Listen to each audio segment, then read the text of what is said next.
उस टाइम में हमारे शरीर को रेस्ट चाहिए, पानी चाहिए, और जो भी न्यूट्रिशन मिल सकता है। खाना खाने का तो मन में आएगा नहीं उस टाइम में, जब हमको बुखार होगी, बीमारी होगी। तो उस टाइम में जो भी ज़रूरत है, जैसे जो हम खा सकते हैं उतना आप खाइए। बहुत ज़्यादा खाने की ज़रूरत भी नहीं है, क्योंकि हमारा डाइजेशन वीक होता है उस टाइम में, हमारा शरीर पूरा डाइजेस्ट नहीं करता है फूड। तो ऐसा लाइट फूड खाइए। और अगर आप परहेज रखोगे और थावस रखोगे, पेशेंस रखोगे, तो ये जो बीमारी है, जो बुखार है, वो मिट जाएगी और आपका शरीर जो है वो और भी स्ट्रांग हो जाएगा। आपको एंटीबायोटिक लेनी नहीं पड़ी। अगली बार जब ऐसा कोई भी बैक्टीरिया आएगा वो सोच समझ के आएगा, क्योंकि इसके शरीर में थोड़ी इम्यूनिटी ज़्यादा है दूसरों से। आप एंटीबायोटिक से डिपेंडेंट भी नहीं होगे, और अगर आपको बहुत ज़्यादा बहुत बड़ी कोई बीमारी आ गई तो ये जो छोटे मोटे एंटीबायोटिक है उससे ही आप ठीक हो जाओगे। तो हमें मॉडर्न मेडिसिन का यानी कि एंटीबायोटिक का फ़ायदा तो लेना है, लेकिन पहले ये समझिए कि कहाँ पर वो लगती है। जैसे किस समय उसकी ज़्यादा ज़रूरत है, किस समय उसकी कम ज़रूरत है, किस समय हमारा शरीर जो है इसके बिना मैनेज कर सकता है। उस हिसाब से अगर आप समझोगे और चलोगे तो वो मेडिसिन का भी हमें फ़ायदा मिलेगा, और हमारा शरीर जो है वो स्ट्रांग होगा, हमारी इम्यूनिटी जो है वो स्ट्रांग होगी। अब आप बोलोगे तुम तो होम्योपैथिक डॉक्टर हो, तुम ऐसे सब कैसे बोल सकते हो मॉडर्न मेडिसिन के बारे में। तो मैं आपको बताना चाहता हूँ कि हमारे जो डॉक्टर हैं, सब लोग जो हैं उनको प्रैक्टिस ऑफ मेडिसिन किताब जो है वो पढ़नी पड़ती है, जो मॉडर्न मेडिसिन की किताब है, और उनको हिस्ट्री ऑफ मेडिसिन भी पढ़नी पड़ती है। तो इस हिसाब से हमको ये सब मालूम है कि क्या ट्रीटमेंट, क्या लाइन ऑफ ट्रीटमेंट एलोपैथी का होता है, यानी कि मॉडर्न मेडिसिन का होता है। और वो मालूम करने के बाद ही हमें होम्योपैथी सिखाई जाती है। और फिर हमारा जो रोल है वो क्या है कि इंसान के शरीर को इतना स्ट्रांग बनाना कि बीमारी उसके आए ही नहीं, और अगर आए तो उसका शरीर उसको फाइट करके अपने आप से निकाल दे। To restore the person to health, उस व्यक्ति को हेल्दी बनाना हमारा काम है। तो आप ये समझिए, मॉडर्न मेडिसिन में जो थॉट है, जिस प्रकार से वो सोचते हैं, उसमें थोड़ी प्रॉब्लम है। वो पहले भी यही सोचते थे कि बुखार हो रही है, बुखार बीमारी है, बुखार को कम करना है। बुखार बीमारी नहीं है, वो मॉडर्न मेडिसिन की किताब में आप पढ़ोगे। बुखार शरीर का एक मैकेनिज्म है जिससे कीटाणु को शरीर मारता है। तो बुखार को जब वो बीमारी समझते थे पहले, वो ब्लड को निकाल देते थे और ये सोचते थे कि ब्लड को निकालने से बुखार कम तो हो रही है और उससे बीमारी ठीक हो रही है, लेकिन इंसान कमज़ोर हो रहा था और मर रहा था। ऐसे ही फ्रांस का एक राजा लुई, तो पूरा का पूरा ब्लड निकाल दिया उसके डॉक्टरों ने और वो मर गया। उसी के बाद हमारे जो होम्योपैथी के फाउंडर हैं सैमुअल फ्रेडरिक क्रिश्चियन हैनीमैन, उन्होंने मॉडर्न मेडिसिन की प्रैक्टिस करते थे, वो अपनी प्रैक्टिस छोड़ दी और फिर वो ये देखने लग गए, सोचने लग गए कि ऐसे ट्रीटमेंट जो काम नहीं आते, इसकी जगह कोई दूसरा ट्रीटमेंट है जिससे कि ऐसी बीमारियां हम बिना पेशेंट को तकलीफ पहुंचाए ठीक कर सके। और उनकी जो यात्रा है उसके दौरान उन्होंने कई किताबें, पुरानी किताबें पढ़ी, नई किताबें उन्होंने ट्रांसलेट भी की, और उनका भी एक्सपीरियंस था और उन्होंने होम्योपैथी की डिस्कवरी की, जिससे आज लाखों करोड़ों लोगों की बीमारियां मिट रही है। अभी देखिए, उनका सोच सही था मॉडर्न मेडिसिन वालों का। उस समय एलोपैथिक उसको बोलते थे कि ब्लड को निकालने से बुखार कम हो रही है। उनका ऑब्जर्वेशन है वो सही है, लेकिन ये बुखार क्यों हो रही है? बुखार इसलिए हो रही है, पेशेंट को बचाने के लिए हो रही है, कीटाणु को मारने के लिए हो रही है। जब वो ब्लड निकालते थे तो जितने भी कई कीटाणु भी चले जाते थे उसके साथ, और जो फीवर प्रोड्यूस करने वाला केमिकल है वो भी चला जाता था, और बॉडी जो है वीक हो जाती थी, बॉडी फाइट नहीं कर सकती। अब एंटीबॉडीज नहीं है उनके पास कि वो फाइट कर सके इस कीटाणु से, और ताकत नहीं है उस कीटाणु से फाइट करने के लिए। कीटाणु ये सोच रहा है कि हमारा टेम्परेचर अचानक कम हो गया, अभी बढ़ो, और वो बढ़ जाते हैं। उस टाइम में वो सबसे ज़्यादा बढ़ते हैं, जब ज़्यादा होके टेम्परेचर से ज़्यादा अचानक कम हो जाए वो पूरे हैप्पी हो जाते हैं और वो पूरे बढ़ जाते हैं। तो जो ट्रीटमेंट इंसान को ठीक करने के लिए, अच्छा करने के लिए यूज़ करना चाहते थे, उसी से बुरा हो रहा था। उसके बाद में रॉबर्ट कोच ने ये जो हमारे शरीर के सेल्स हैं उनको फाइंड आउट किया। उनको हम कोश बोलते हैं, हमारे मलयालम में कोशम बोलते हैं, लेकिन हिंदी में उसको सेल बोलते हैं। हिंदी में जो भी बोलते हैं इंग्लिश में सेल बोलते हैं। तो सेल की डिस्कवरी होने के बाद मालूम पड़ा कि ये जो कीटाणु है इनके भी सेल्स होते हैं, और अगर इन कीटाणुओं को हम मार देंगे तो हम बीमारी को जीत सकते हैं। तो उसके बाद जो एलोपैथिक लाइन था वो भी यही था। वो बुखार को यूज़ करके, हमारे शरीर के टेम्परेचर को खुद को यूज़ करके, हमारे शरीर की एंटीबॉडी को यूज़ करके कीटाणु को मारना नहीं चाहते थे। उसके बाद भी वो हमको बुखार की बीमारी की दवाई देंगे, और बुखार कोई बीमारी नहीं है। वो क्या करेंगे कि आपका टेम्परेचर जो है उसको कम कर देंगे, जिससे वापस, जैसे मैंने बताया, कीटाणु जो है वो हैप्पी हो जाएंगे और सारे के सारे और भी ज़्यादा बढ़ने लगेंगे। लेकिन एक हफ्ते के बाद वो आपको एंटीबायोटिक देंगे, और कई डॉक्टर ऐसे हैं जो पहले से ही एंटीबायोटिक स्टार्ट कर देते हैं, क्योंकि उनको मालूम है कि अभी तो वायरस है, लेकिन आगे जाके वो जिस प्रकार से उन्होंने ये बुखार कम कर दी है, बैक्टीरिया भी आएगा। तो जब बैक्टीरिया आएगा तभी एंटीबायोटिक का फ़ायदा है। एंटीबायोटिक वायरस से लड़ नहीं सकता, तो बैक्टीरिया को एंटीसिपेट करके वो पहले से ही दे देते हैं। बीमारी है नहीं और दवाई दे दी उनको कि तुम अभी तो तुम्हारा वायरल है कोल्ड, इस टाइम में तुमको टेम्परेचर थोड़ा कम करना है ताकि जो वायरस है वो बढ़ जाए और फिर बैक्टीरिया भी आ जाए उसके पीछे। और जब वो बैक्टीरिया आ जाएंगे और बैक्टीरिया बढ़ जाएंगे, उसके बाद में जो है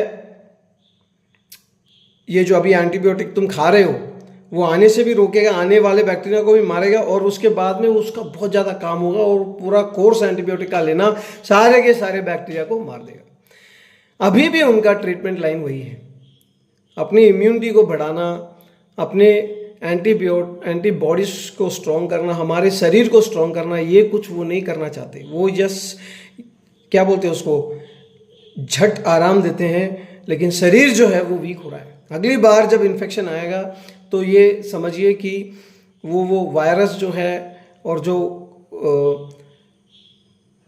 बैक्टीरिया है इसके बाद में आने वाला, वो दोनों हमारे इस ट्रीटमेंट अप्रोच से वाकिफ़ हैं।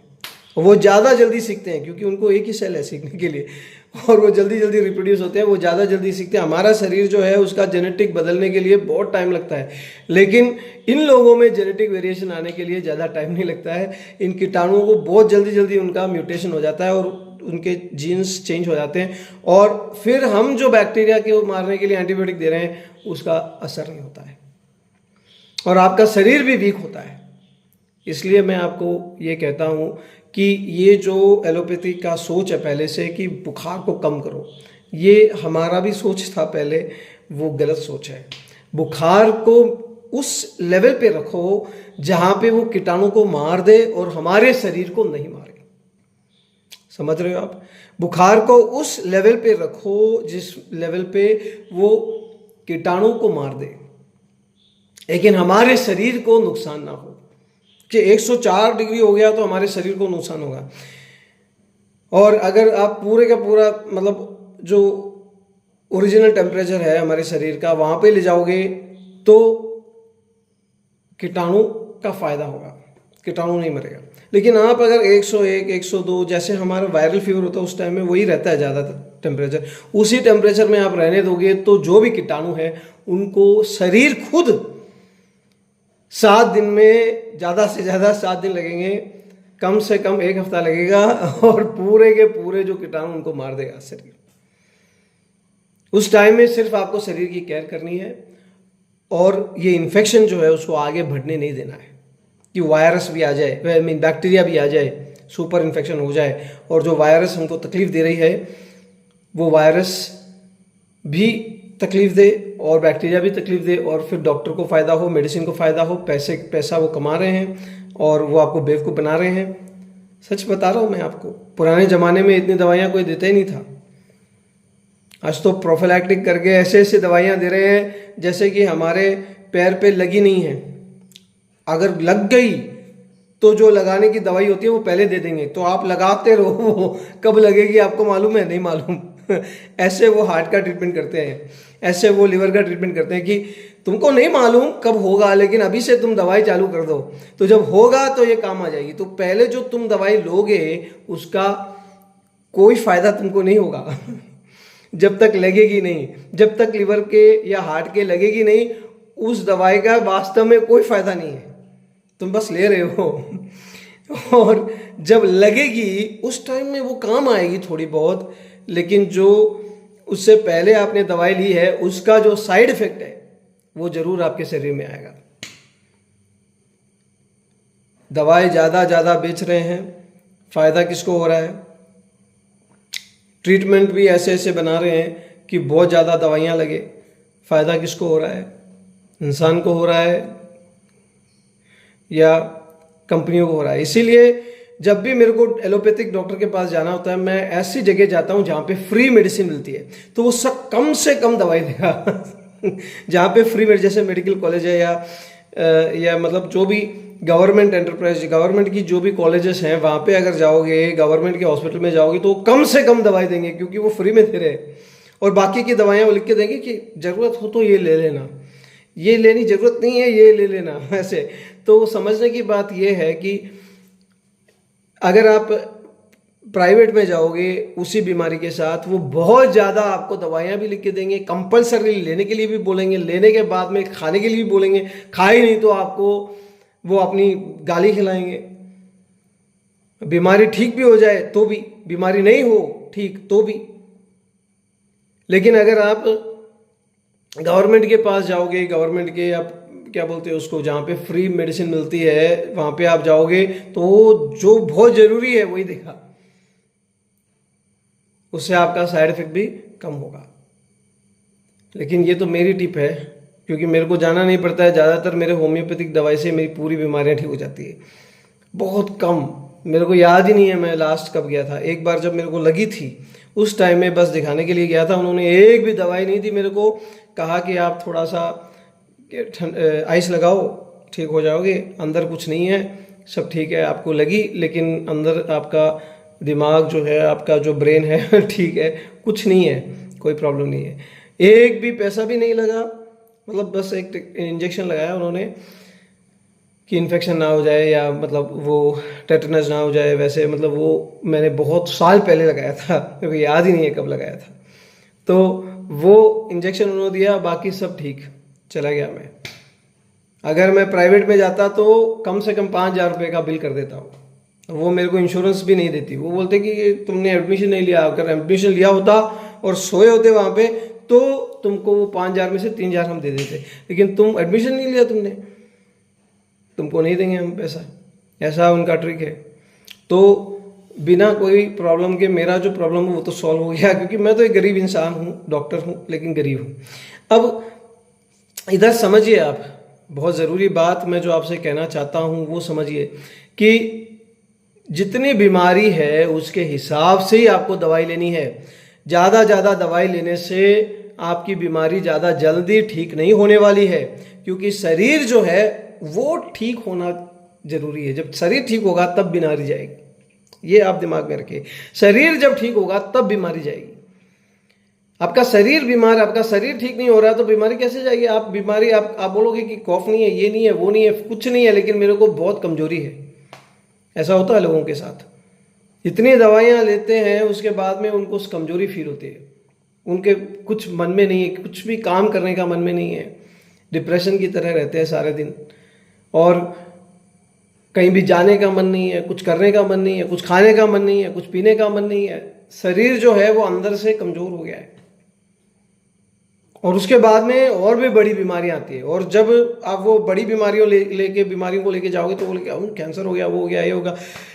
आपका शरीर पहले से बीमार है, इस वजह से वो दूसरी बड़ी बीमारियां जिनका कारण कीटाणु नहीं है वो बोलेंगे आप ही का शरीर ये बीमारी पैदा कर रहा है। वास्तव में आपका शरीर तंग आ गया है आपकी दवाइयों से,